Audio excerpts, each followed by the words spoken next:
Массага Volvo алсаң жыргайсың дегендер. Жыргатпай калды го Volvo. Күн көрсөтпөй атат го, күн көрсөтпөй атат. Жаздын ордуна даф дегенден алыш керек экен деп койдум.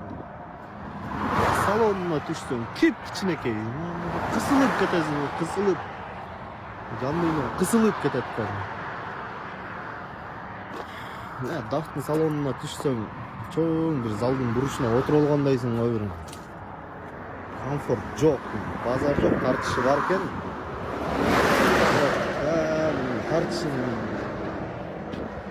гонкага чыкмак белең дейм да мен оюмчу. Чото Volvo'ңар жакпай калдым. Сатыш керек бу Volvo'ны. Сатыш керек. Дидиңдан өтөр жок экен, эркек машина экен ошолчу. Комфорт десең комфорт.